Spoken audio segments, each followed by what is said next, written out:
Thank you for joining us today for this MoneyShow series of webinars. I think you'll find it very educational. This is the disclosures that my attorney always recommends. Let me take this opportunity, though, to tell you that all the speakers you're going to hear today are solid, reputable, expert traders, but they've spent years learning about their areas of expertise. Trading is like any profession. Train yourself. Know what you're doing before jumping into any trade. Now today, I'm going to be talking about how conservative income strategies with options fared during this correction. Option trading has a somewhat shady reputation. A lot of people worry about the horror stories they've heard. Too much risk, losing my money, etc. But when used properly, options can be very conservative. In fact, many academic studies have shown us that when options are used properly, selling options will actually reduce the risk of the classic buy and hold investor. Now, did that get your attention? Stay tuned. I'll review one of many academic studies that support that conclusion, and I'll show you how these trading strategies performed in this correction. The covered call is kind of the classic buy and hold adding income kind of trade. In fact, the covered call is often considered the most conservative of all the option trades. But the reality is that if you sell naked puts and do it properly using these three simple rules, both of these trades have identical risk-reward curves. The first rule is simple. Use solid blue chip stocks. Use stocks that you wouldn't mind owning. In case of the covered call, of course, you do own it. In the case of selling the put, you may own it in the future. So use the right stocks. Number two, always sell your puts fully cash secured. Many brokers will allow you to sell that put on margin. In other words, you don't have the cash necessary to buy that stock if the put's exercised. That's where a lot of these horror stories come from. Thirdly, always have a stop loss order in place. So you can put this kind of a trade on autopilot. I used to do that for years. When I was still working full time, I'd set up these trades, enter them Monday morning, put in my stop loss orders to be contingent on the price of the stock, and walk away, go to work. You follow these three rules, there's no difference between these two trades, the covered call and the short put. They have identical risk-reward curves. So let's talk about that academic study that I mentioned before. This is done by Wilshire Analytics. Now, first of all, Wilshire is a firm. They aren't selling you and me anything. They are a firm that do analytic research for the hedge funds, the large institutional firms like a Goldman Sachs and so forth. So they pride themselves on accuracy. There's no hype in their work. And I have to point that out because unfortunately, there's an awful lot of hype in the world of finance in general. But notice what they're comparing here. The S&P 500 just buy and hold over this 30-year period, selling puts on the S&P 500 and selling calls on the S&P 500 versus a AAA corporate bond fund. Now, these two tickers you can follow on the Chicago Board Options Exchange website. These are just benchmarks that show you what would happen, what would the results be if you sold the at-the-money put on the S&P 500 every month, and similarly for selling the call. So you can actually go to the CBOE and see those charts over time. But as you can see, they all turned out to be very similar over this 30-year period. In fact, selling puts actually beat out the S&P 500 slightly. But next line is very important. If you talk to anybody that deals with what I'll call the quantitative side of investment firms, somebody like a Goldman Sachs has people that are watching over the shoulders of their traders. They want to be sure that they're not taking too much risk. The measure that they use for that risk is the standard deviation of that set of trades.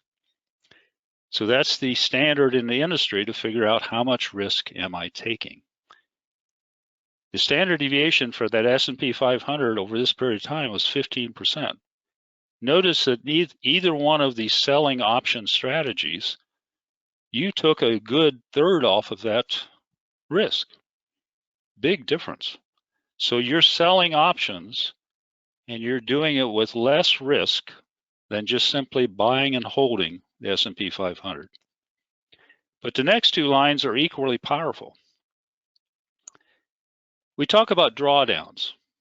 The worst drawdown for the S&P 500 over this 30-year period was over 50%. Well, this one that we just went through was 35%. Well, the big key there is how long before I get out of that hole? Over this 30-year period, it was 16 months. But look at the difference with these selling option strategies. Either one of these, the drawdown wasn't nearly as much. Again, a third less. And look at the bounce back, much faster. So what we're seeing here is that the selling option kind of strategies, covered calls and selling puts, actually will have a similar or better return over time than just buying and holding. It will do it with less risk. The drawdowns will be smaller and the bounce back will be shorter, quicker. That's huge. Now, at the end of this presentation, I'll have my email address. And if you're interested in this study, in fact, I have another one on the Russell 2000 done out of the University of Massachusetts. I'll be glad to send you those studies. Just drop me an email and I'll do that. Then you can go through the details yourself. Let's talk about the classic covered call for a minute. Let's imagine that back on April 17th, a couple weeks ago, we would have bought 100 shares of Microsoft for $178.60. And then we turned around and sold the May monthly option, May 15, the 180 call, and brought in $730. Now, if we fast forward to May expiration, if Microsoft closes above 180, then our net gain is $870. That's the difference in the price between what we paid for the stock and what we sold it at, and adding the $730 that we collected. So we collect about a 5% gain. Now the break even is 171.30. In other words, price we paid for the stock less the call option.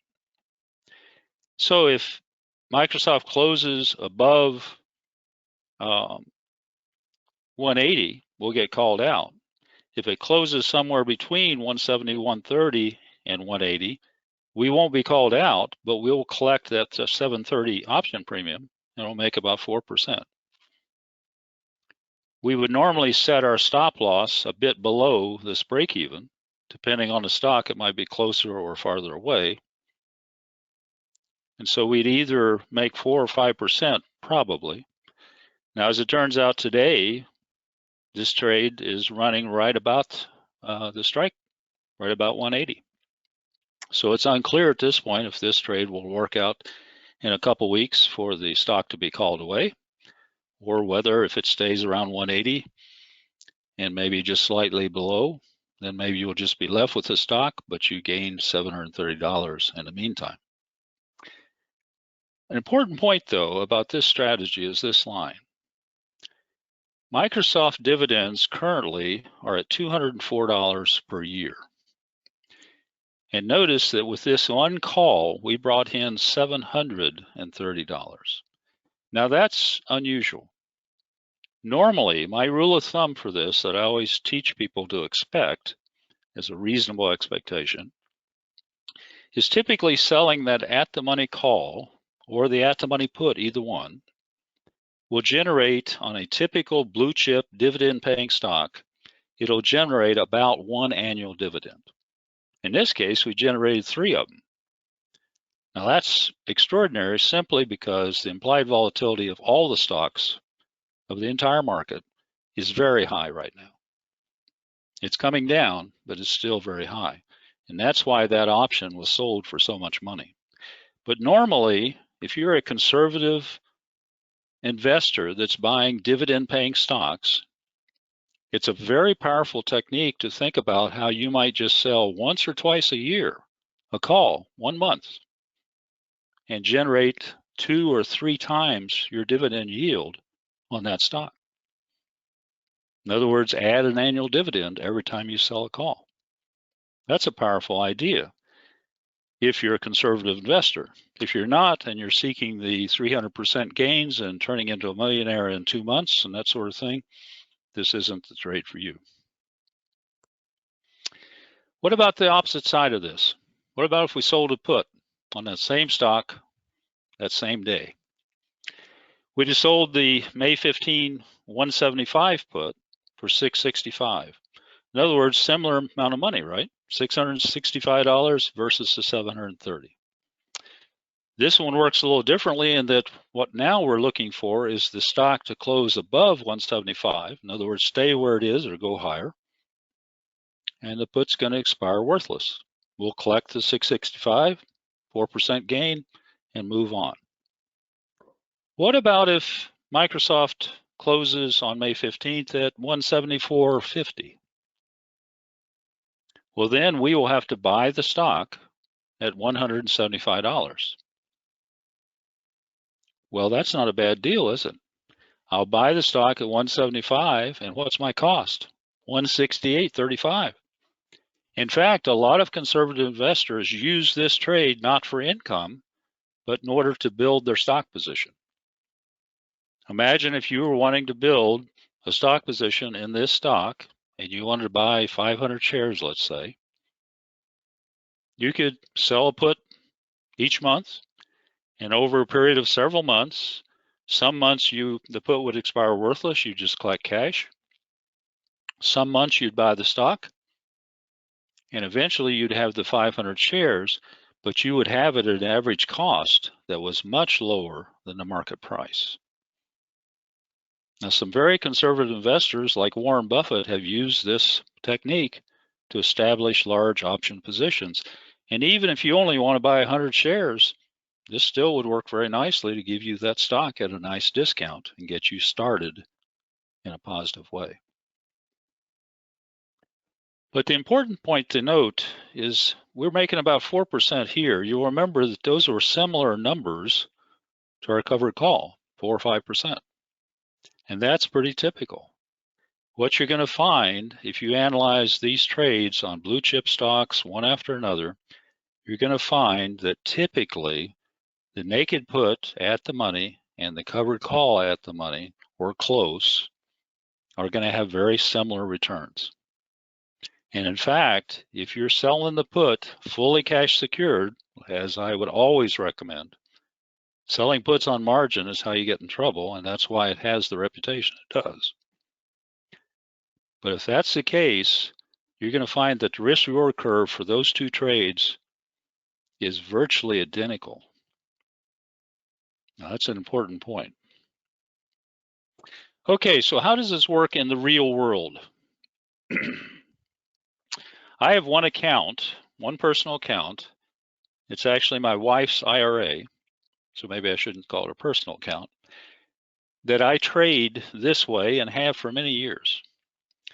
Well, in April of 2016, I set up a new service for my clients where I just simply tell them what trades I'm putting in that account. When do I open? When do I close? Do I roll it out, etc.? These are the results for 16 through 19. Now, the first thing to notice is the red ink. There are not that many losing trades, or losing months, I should say. I mean, obviously, every month you might have one of the stocks that goes against you. So it's a pretty good, pretty high win-loss ratio. But another important point is this.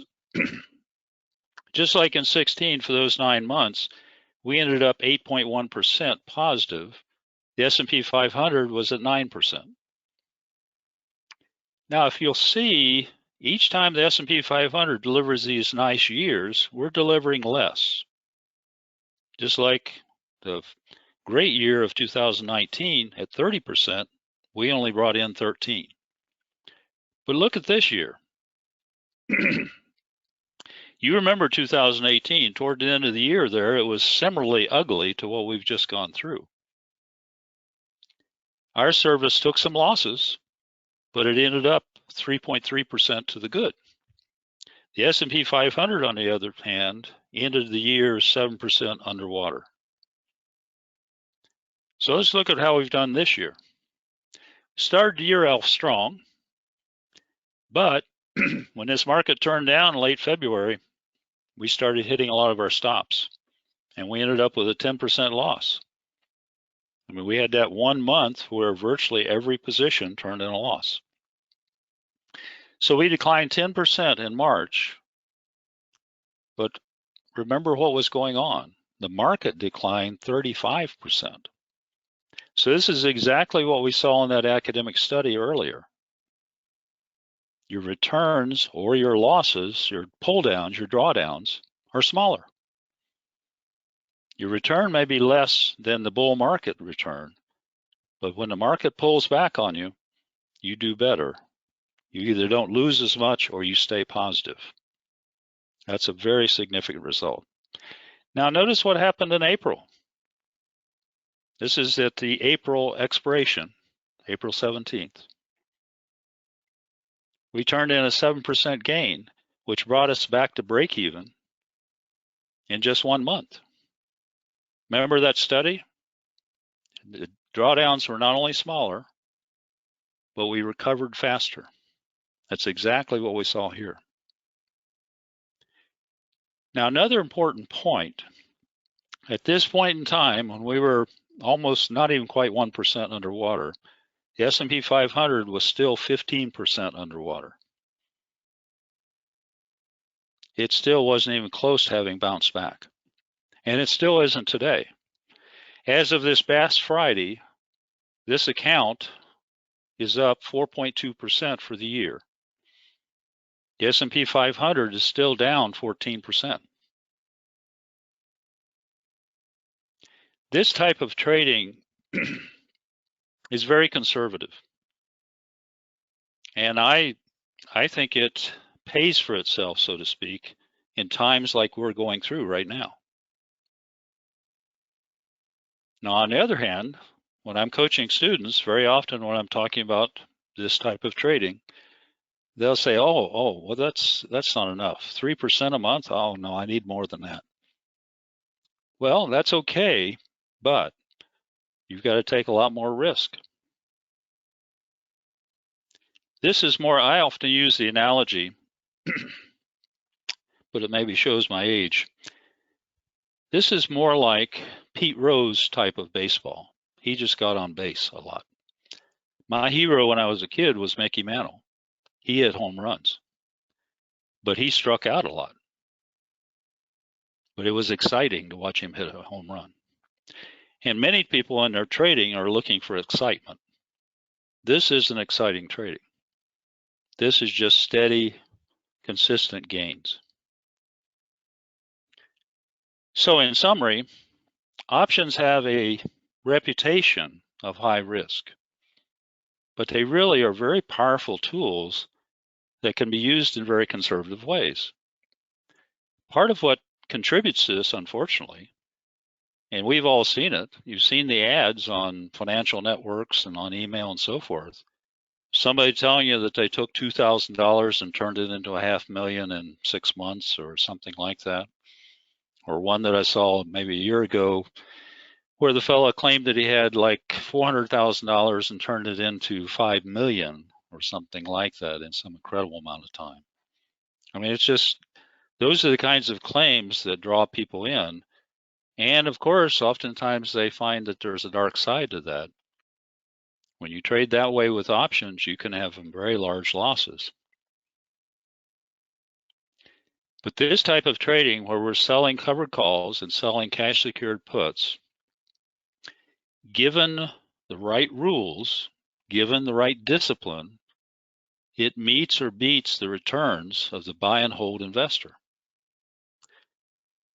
Now, for example, if you go back, I don't know if any of the stock charting services will have it anymore, but there was a small company, a biotech company, a couple years ago, ticker was AXON. And I use it as an example in my coaching all the time because it was a stock that had no revenues other than the fact that they had this, well, actually no revenues, but their selling point is that they had this drug in clinical trials that was supposed to be, had shown promise for Alzheimer's. So that was a big deal. Stock was trading for about 26 bucks a share. After the market closed one day, FDA came out and said the trials are being shut down. That stock opened at about 6 bucks the next morning, and now it's gone. Now, if you'd had a covered call on and you were selling the $25 call and you had a $22 stop loss, the next morning you'd have been filled at 6 bucks, not at 22. Likewise, if you'd been selling the put, you'd been in trouble. You'd have had the stock in your portfolio, but now it's only worth 6 bucks. Both trades lost a lot of money. The rule that they violated is they were not using a solid blue chip stock. So that's why these 3 rules are so important. Always use a solid blue chip stock. Always sell your puts fully cash secured, and always have a stop loss in place. When you do that, you can see the returns or the advantages that we saw in that academic study. We'll meet or beat the buy and hold. We'll take less risk. We'll have smaller drawdowns and shorter duration before we bounce back. It's a powerful strategy. I've put my website address as well as my email here and my phone number. If you'd like to drop me an email, I'll be glad to send you a copy of that Wilshire study and answer any questions that you have. If we have, do we have a couple minutes yet? We do. We do have some minutes remaining for some questions. If anyone would like to ask any questions, please fill those out in the question field. Looks like we had a few come in. Let's see. A question they were asking, is it better to avoid earnings periods because of the potential volatility? Yes. The volatility is not, well, the volatility in the sense of the stock price is the issue. The volatility that's tempting is the implied volatility in the options, because you could set up a covered call right before Google's earnings announcement and it'll look incredibly rich. But that's because there's a lot of risk there. Any of my income trades, I close out before an earnings announcement. If it's a stock that I'm holding for the long term, that I'm enjoying a capital gains tax rate on, so I don't want to sell it and pay the tax yet, well, in that case, I certainly don't want to be selling calls, and I want to be cautious about selling calls anytime. But in the case of that earnings announcement, I'll just simply buy a put to protect that position. But any of your income generating trades, like selling calls or selling puts, you don't want to be doing that when you have an earnings announcement coming up. All right, thank you so much for that. Let's see, we had another question come in.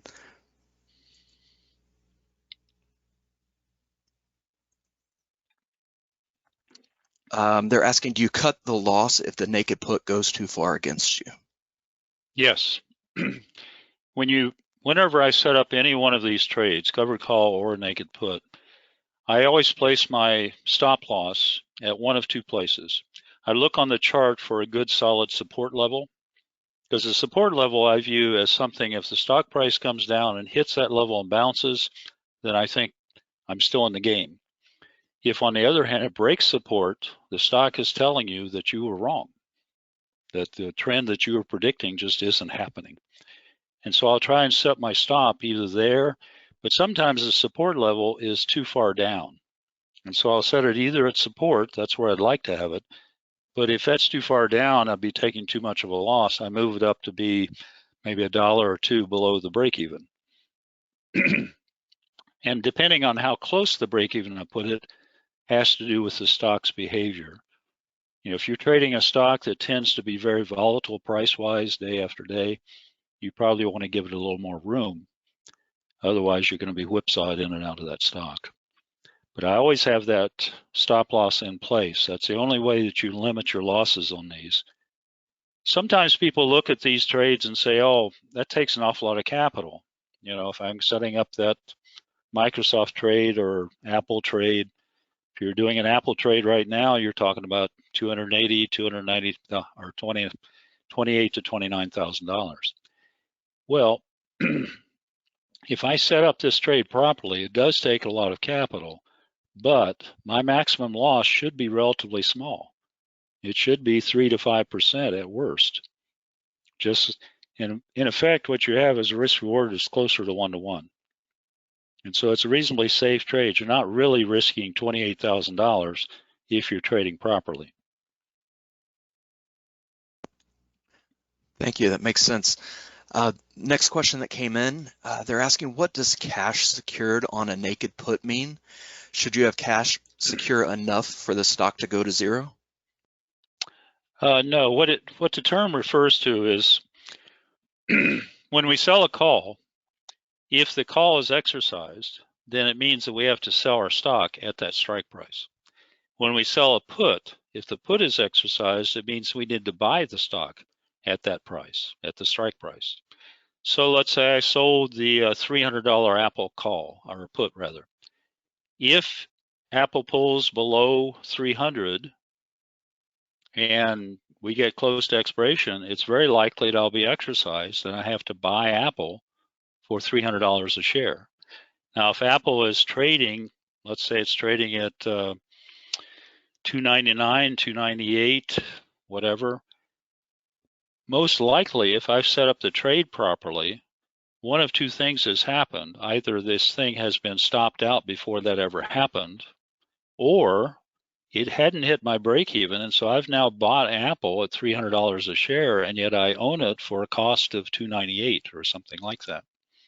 So you always want to have your stop loss in, but the cash secured idea is simply that I have the cash to buy the stock if that put's exercised. So if I sell a $300 put, I need to have $30,000 available just in case I have to buy the stock. Oftentimes, what I'll do for a stock like Apple, for example, is I'll buy stock, sell a call, and it may get called away, or I may continue that. At some point, I may actually sell a put when I'm in a cash position after it's been called away, and I'll sell puts for a while, and when I'm exercised, then I will sell calls on that stock the next month or the next week. So I'll alternate back and forth with these strategies using the same stock, and as long as it's behaving properly, namely sideways to higher, then you're golden. It doesn't really matter which trade you're doing. But always sell your puts fully cash secured so that you have enough cash to buy that stock if you need to. All right, thank you so much. Let's see, we had a question. They were asking if this strategy would be fine for commodities like oil as well. I'm not very familiar with options on commodities. You're certainly taking more risk for sure. So I'm not sure I'd recommend that. And evidence of that, I would say, is the last few times I've opened up my Schwab account, it has a big warning about commodity options, particularly oil options. That market's been very ugly lately. So you're taking more risk, but I won't say that it probably works similarly, but it's still going to be a riskier thing than doing this on standard blue chip stocks.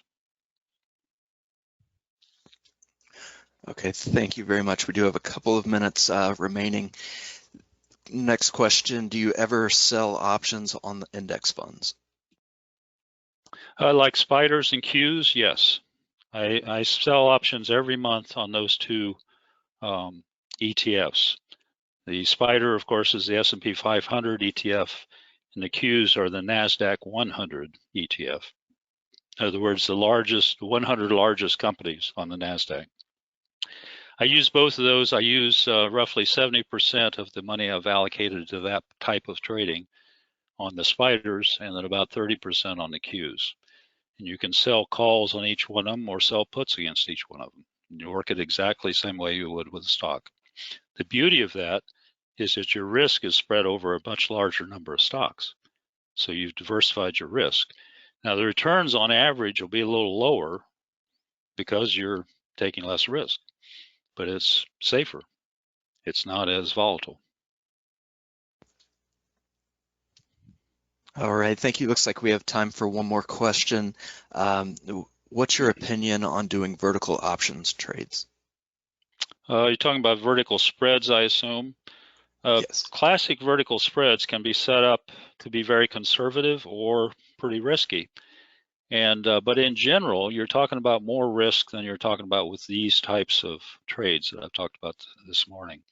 But I trade some of those. The important thing for myself, at least, about 70% of my total investment net worth, if you will, excluding real estate, is used with this type of trading and long-term blue chip portfolios. And even in those long-term portfolios, I'm selling calls occasionally. Then about 25% of my trading is in vertical spreads, calendar spreads, a variety of other types of trades. I'm taking more risk there, but I'm still not clear out on the edge. The closest to the edge I get is that I trade against earnings, occasionally, selectively. And that's a very risky trade. But I don't do it with more than probably 1% of my portfolio. So we need to balance our trading. All right, Kerry, thank you so much for taking the time to answer those questions for that fantastic presentation today. We hope to see you real soon at a Traders Expo. We appreciate you being here, sir. Thank you. I look forward to seeing you again.